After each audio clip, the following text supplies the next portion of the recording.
Thanks for tuning in. I'm Matt Pillar, and this is The Business of Biotech, produced by Bioprocess Online in partnership with Cytiva. And if you've been following along, you'll know that we kicked this year off with a mini-series co-starring my friend and colleague, Aaron Harris, chief editor over at Cell and Gene, which you can find at cellandgene.com. You'll also know that said mini-series focused on executives from a handful of companies on the front lines of cell and gene therapeutics. We plan to continue covering leaders in this space, and as we do, I'm going to invite Aaron back on the show to help with the interrogations. Today is just one of those days. Aaron, it's great to see you, and welcome back to the show. Thanks for having me, Matt. Great to be here. Yeah, and as per usual, I thank you for continuing to risk your professional integrity through association with yours truly. My pleasure.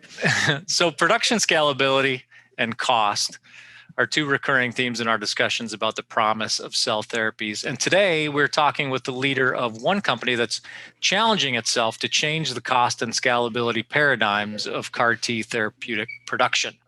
The company is called Precigen, and its CEO is Dr. Helen Sabzevari.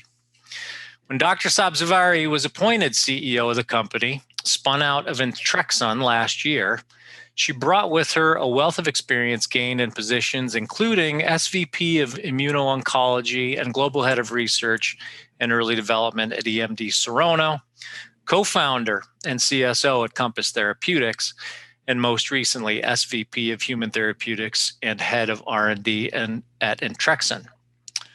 Dr. Sabzevari, welcome to the show. Thank you so much, Matt. It's a great pleasure to be with both of you today. Thanks. Yeah, the pleasure is all ours. And I think, as I was running through that brief kind of high-level overview of your CV, I think I might have missed some. So you, at Intrexon, you went from SVP of Human Therapeutics and head of R&D at Intrexon to president at Precigen and then CEO. Is that right? Did I? Yes. Precigen was the health, basically subsidiary of Intrexon at the time that I joined. And I became a president of Precigen, really focusing on a health asset. As you know, Intrexon used to be a much larger organization that used the gene and DNA synthesis for a variety of indication, not just only in health, but in agriculture and energy and so on and so forth. However, obviously, due to my background, I focused on biotech part of this and the health. And in late 2017, 2018, based on the way we moved the platforms forward and the portfolio of the health portion, it became very evident that this was quite valuable for patients as well as for our investors.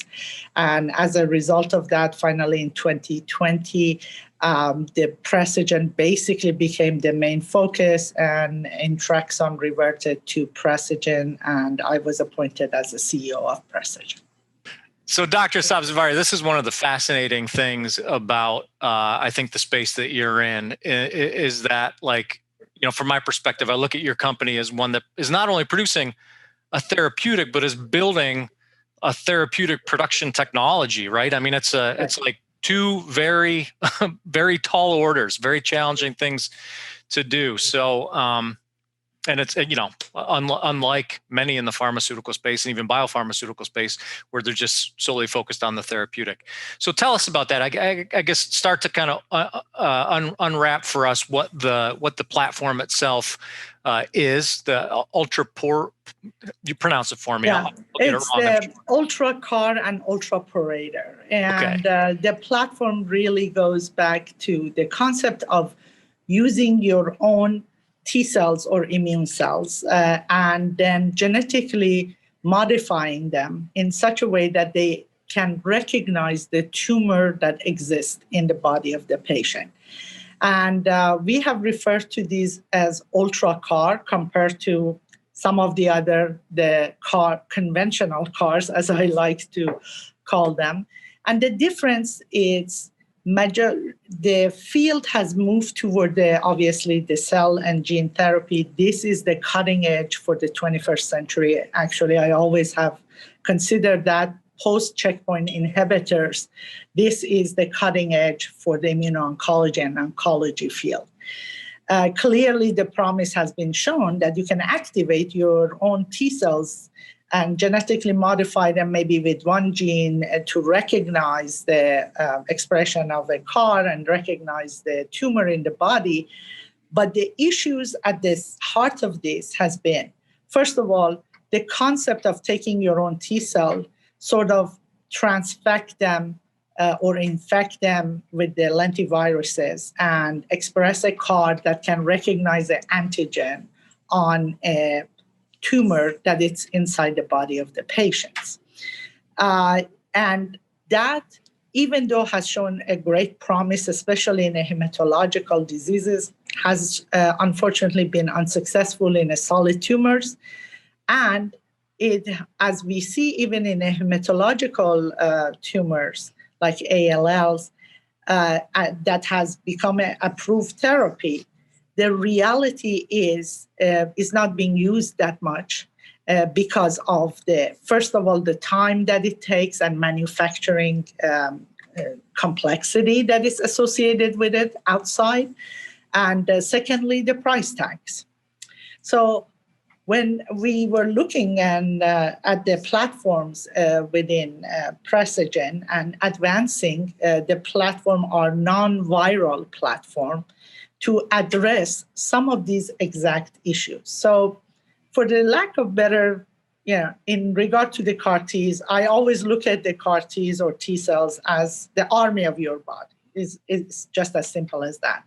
What you do is you take it out and you introduce a CAR, which is basically, it's capable of recognizing a certain antigen on a tumor. So it's, if I have to say it this way, you're taking an army that perhaps has not been trained very well, you're training them, and you expand them outside to hundreds of millions, for instance, and then you put them back to basically see the enemy within, which is your tumor. That's the very simple way of putting it. Now, the cost of, first of all, the platform that takes to train that army and give them the genetic material that needs is the lentiviruses. These are done, these transfections are done in manufacturing sites, and which is, you have to send it to somewhere, they have to expand them, they have to QC them, and then it takes months upon months, and they return this army back to the patient. Now, there are a number of issues associated with this. First of all, the time that it takes. Secondly, being virally transfected, it takes time. You can only do it in certain GMP facilities. It takes more than 4 weeks sometimes, and it's associated with a very high cost. And this is one of the reasons that you see the costs that are associated with the regular CAR-T therapies, cell therapies, anywhere between $350,000 to $500,000 for one dose, right? And the issue is there is also manufacturing failures. So putting all of that together, when we were looking at this therapy, we realized that in order to really have precision therapy such as CAR-T therapies for the patients for every indication, you need to do a number of things. First, make it much easier that you build this army much faster, that you can transfer it to the patient, which means the manufacturing has to become much easier, shorter, and precise. The second part was you have to be able to make this available to all patients, because it's, as a drug developer, my always commitment is to a patient. And whatever treatments we make, it has to be something that is accessible to all patients all around the world. And with this kind of platforms that existed, that made it very impossible with that price tag. $500,000 to receive one dose. Right. Majority of the insurances would not cover it, and then only certain individuals can basically get these treatments. So with those, we sort of put the platform and we realized the deficiencies of all the platforms that existed. And we put a path that what do we need to do to address these issues. And based on that, we started really moving and marching toward changing the platforms in such a way that, first of all, you can genetically now manipulate the T cells from a patient directly with plasmids and deliver these plasmids non-virally at the setting of the hospital. The reason hospitals cannot do any kind of viral transfection because it's a clean room in a hospital. And we recognize that and we changed the platforms. There were a number of issues with the efficiency of the non-viral, for instance, manufacturing, which we had to overcome. And that's exactly what we had done in the past 2 years. And we overcome those deficiencies that FDA had recognized. And they really, for instance, cell viability, it's a major issue. Non-viral usually were associated with low viability of the cells after transfection. Also QCing these cells. Drug homogeneity is very important. What do I mean by that? The way to explain it is if you are building a uniform army, it has to be a uniform army. They all have to be trained the same way. They all have to express the same genes. If half of them express one thing and the other half express something else, then it's a heterogeneous population that you're putting back, and that's not acceptable because it's not really controlled. And so all of those issues that currently the cell therapies and gene therapy treatments are dealing with, those were at the top of our list, and we one by one we started addressing them. And we came up with the concept of an UltraCAR, which basically what it is and the way it works. The patient walks into the clinic. The patient's T cells gets an apheresis, and you have the T cells in the afternoon. We have now designed the vectors, ultra vectors, that contain 3 genes. One gene is for the recognition of the tumor. Another gene is what we refer to as membrane-bound IL-15, and what I refer to that as a backpack for these T cells. It provides what it's necessity for these T cells or this army to maintain itself in a case that they don't see the antigen or the enemy. And once they see that, they can expand very rapidly and also persist with this expression of this gene and signaling. And finally, what we have there is a safety switch, what we refer to it as a kill switch. What is that? It's simply, if these cells for any reason go out of line, and you need to eliminate them, you can eliminate them. So it reduces the safety issues and toxicities for the patient. So that's our UltraCAR platform. And then we went a step further. Instead of sending this somewhere to be prepared and spend $300,000, $400,000 for expansion of these in a decentralized fashion, we made a non-viral delivery mechanism that overnight these cells are transfected in a clean room of a hospital or bone marrow facility, anything that hospital is clean room. And then the next day they are QC'd and transferred directly to the patient. And the reason we can do that is because we have now genetically engineered this in such a way that they can expand directly in the patient, and you don't need to manufacture them outside. Within control, they can expand within a patient, and basically you just take the cells of the same patient and next day you return it back to them, And as they are in the patient, they start to expand when they see the tumor. And the ultraparator was the third step that we brought in.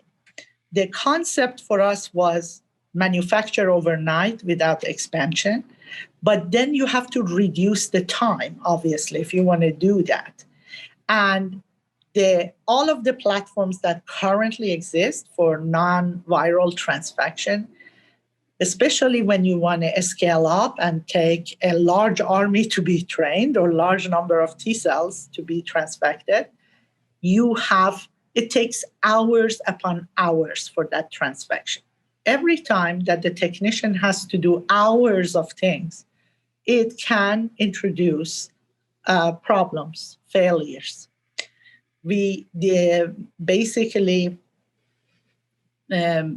got a device internally. We developed this in conjunction with the company that we had hired for engineering of it. And what we have done is now this is a semi-closed device that you can put 4 billion T cells in a cartridge, and under 12 minutes, it transfects the plasmids with the genes of your interest directly into these. And it washes it, put it in the bag, and you put it in the incubator. The next day it's QC'd, and it's returned back to the patient. So now what we have done is made this manufacturing even more scalable and commercially viable, because the end result of this platform should be that the vision is a patient walks into any hospital or cancer center. Once the oncologists recognize what disease indication it is, they can basically tell their clean room, please pull this plasmid with this CAR, because I'm treating an AML patient, I'm treating a pancreatic patient or a lung patient. We have different plasmid for different ones. Overnight, it's transfected, nuclear transfected with the ultraparator, and the next morning, the patient receives the exact CAR that is needed for that indication. Why is so powerful? Because the diversity, the short period of time, we have made this platform to be autologous to the patient with the ease of off the shelf, actually, overnight. It's as easy as injecting an antibody, actually, in that sense.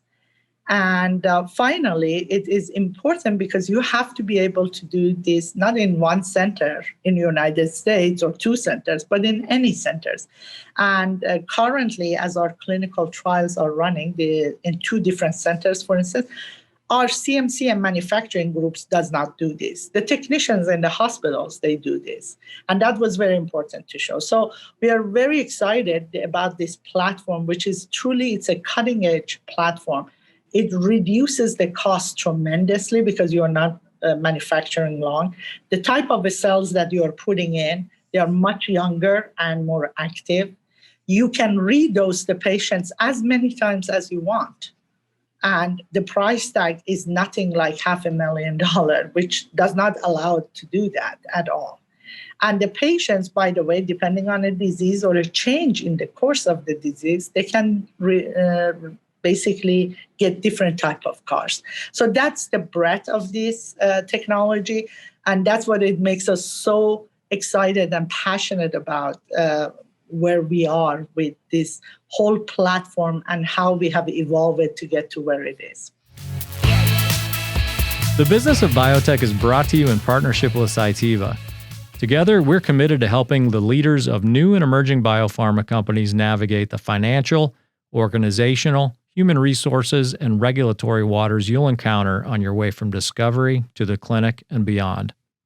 Check out a host of useful resources for biotech leaders at Cytiva's Emerging Biotech Accelerator at cytivalifesciences.com/emerging biotech. That's CYTIVA lifesciences.com/emerging biotech.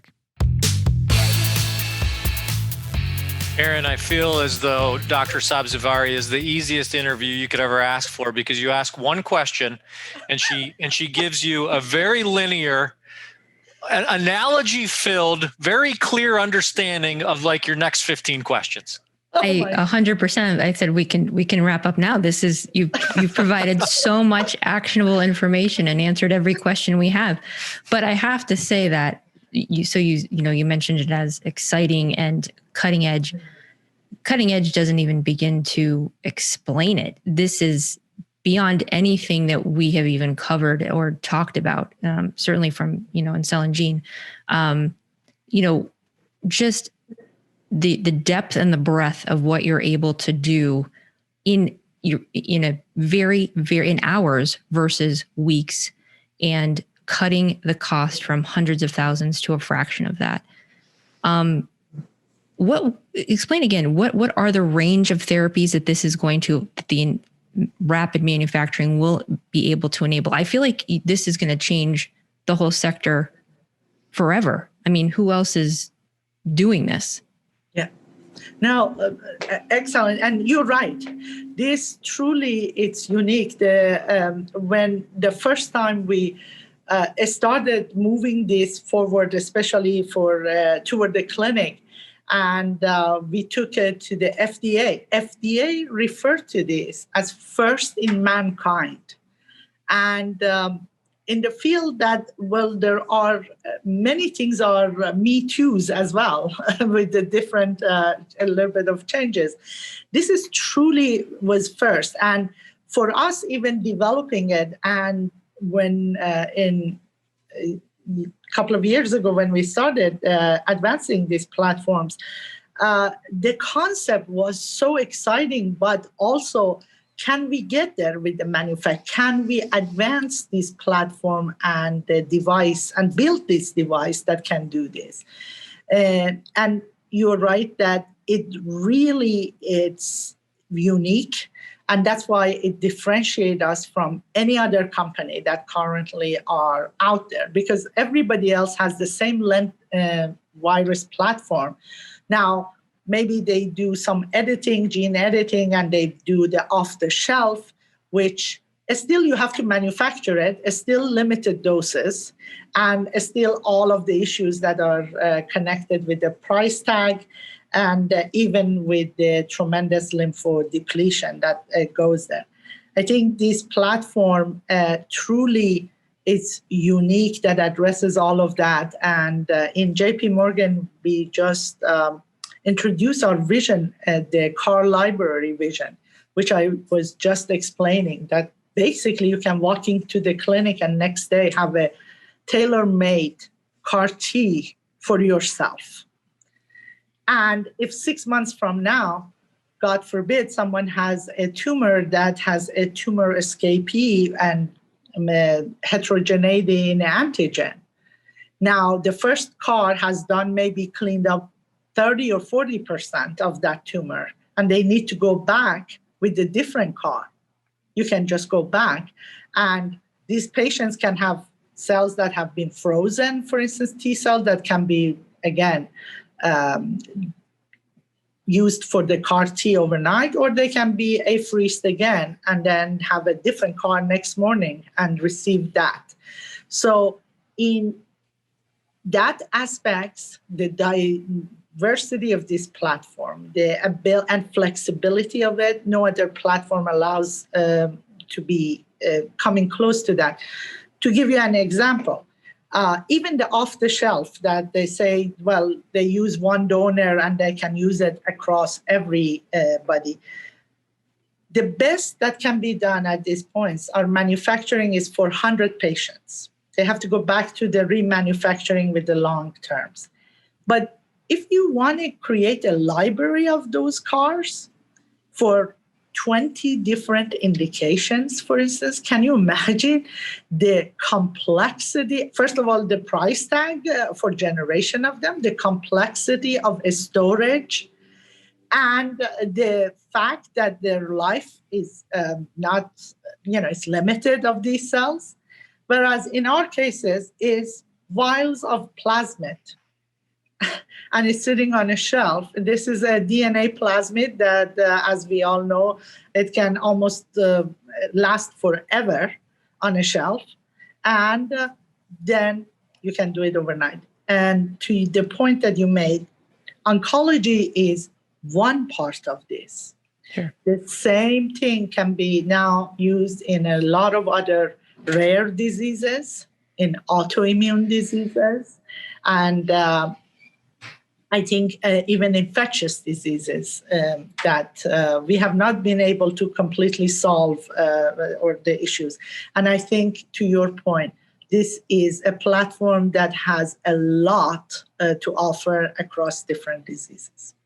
So, Dr. Sabzevari, I want to pose another question to you about scalability, and I'm struggling with how to word it.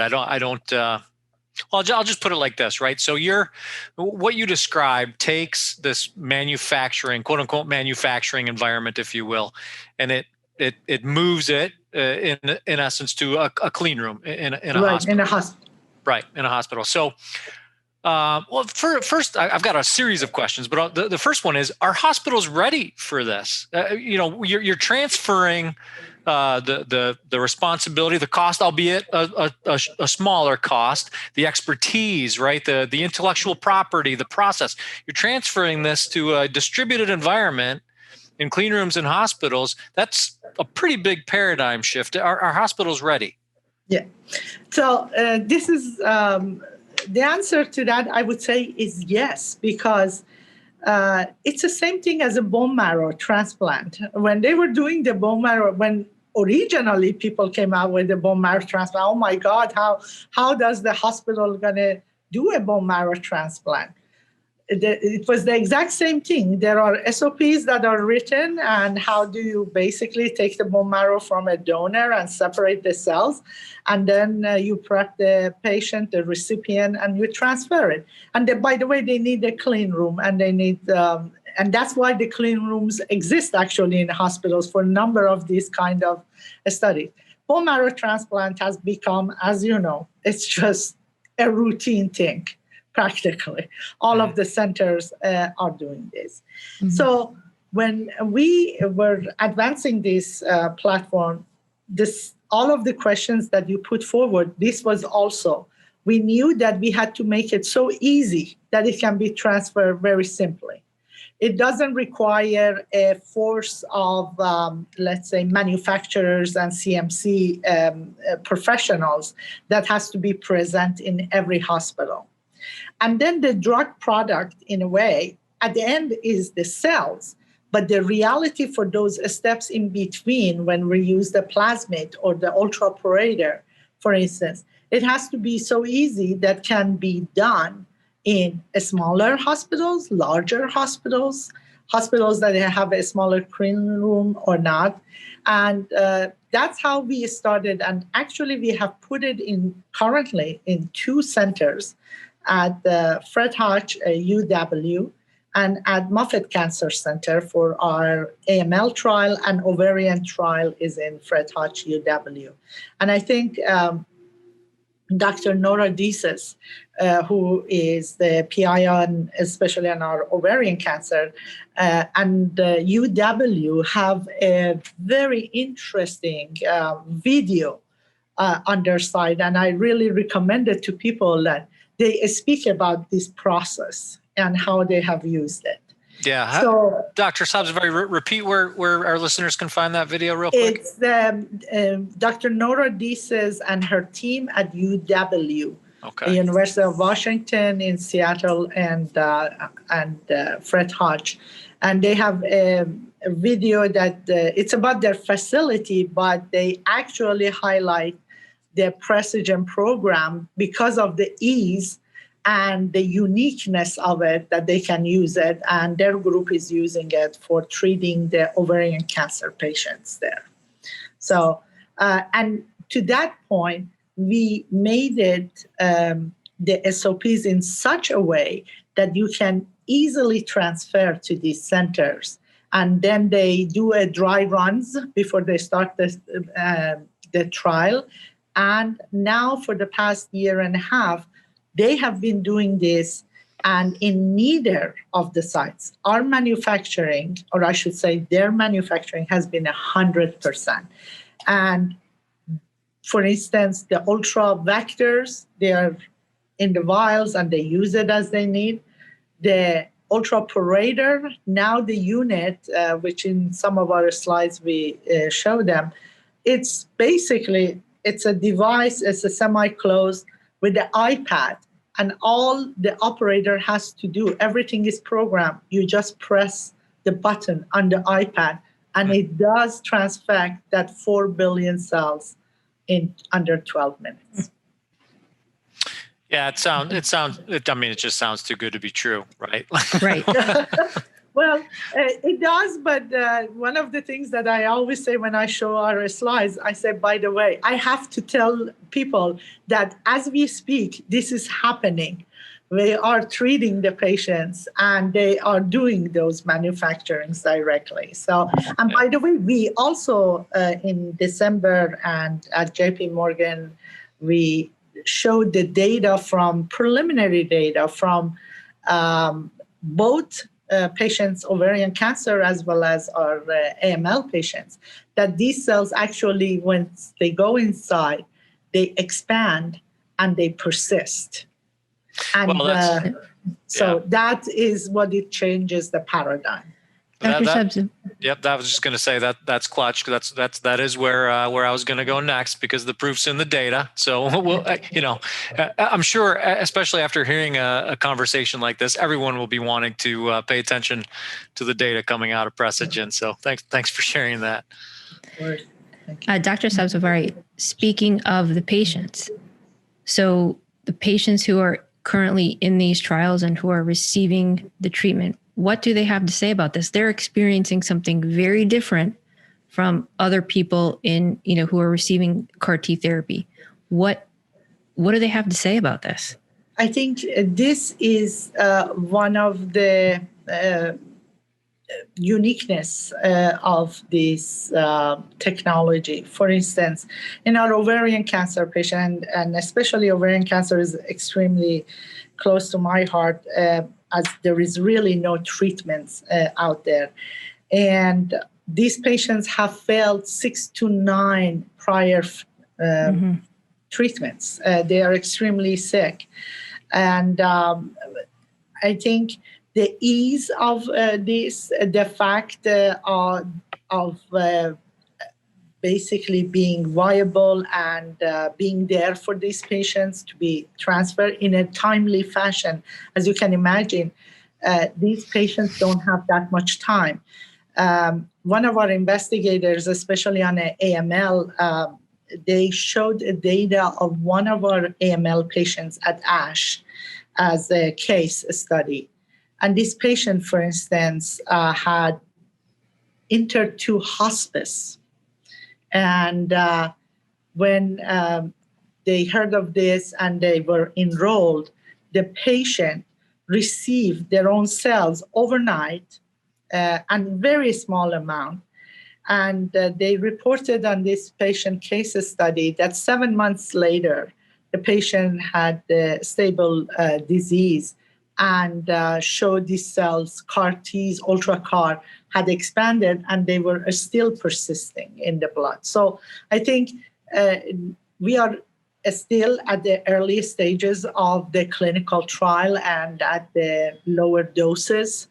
I want to be also very clear and factual that we still have to go to higher doses and then eventually to the larger patient population for the efficacy, because that's where you see your efficacy, really not in your phase 1, but definitely is very encouraging. And I think the fact that for some of the patients, like in the AML population, these patients, especially above 65 and 70, they have months to live, not years. Mm-hmm. And you can imagine if you go with the regular manufacturing that CAR-Ts, TCRs, or even the off-the-shelves, with this, it takes just a month and a half to 2 months just to provide them the cell product, if they can provide at the end.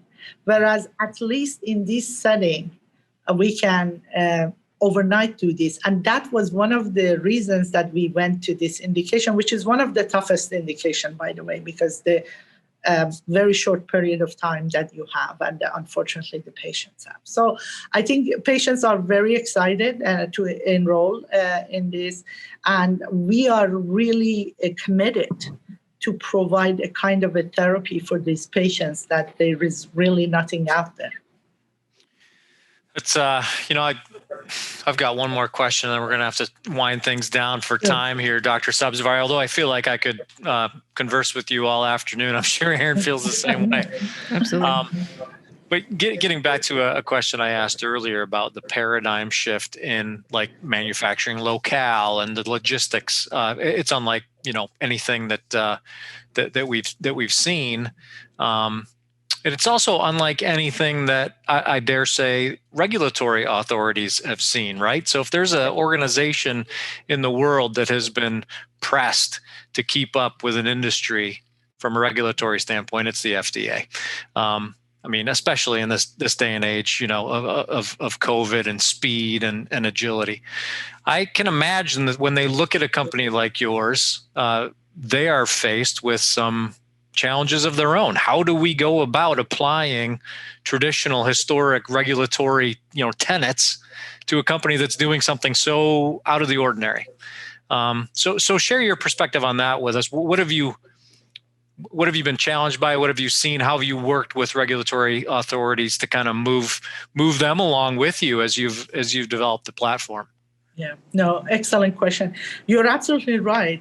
Science continuously moves, and I think our regulatory organizations have this challenge continuously. It's nothing new. It has been there. It's going to continue to be there, and my hope is to continue for centuries to be there, because that's the concept of our advancement of science.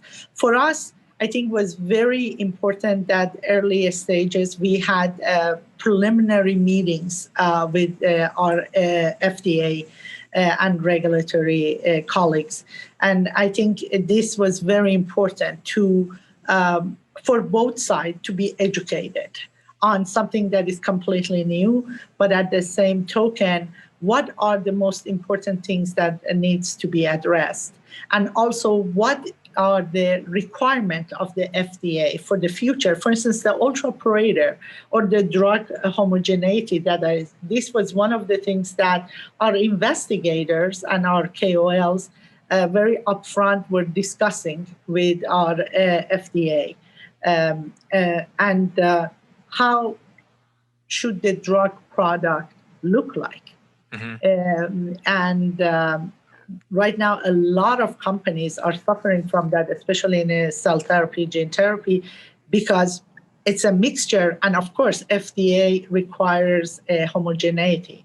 So a lot of things we did in advance in discussions with the FDA and in preliminary meetings to address the concerns and the questions. And then also, when we talk about moving the platform toward scaling up and commercially viable, that was another part. For instance, what does the manufacturing would look like if you have to scale up to billions of cells, and then you have to reduce the time and increase the viability?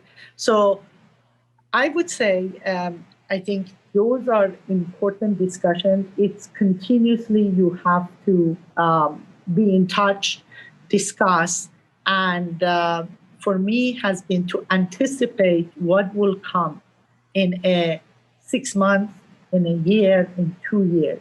If you anticipating correctly with the right information, then you will be ready and the platform moves rapidly. Unfortunately, a lot of times the companies they would take a platform to a certain stage without advancing it or without those discussions, and then it gets stuck.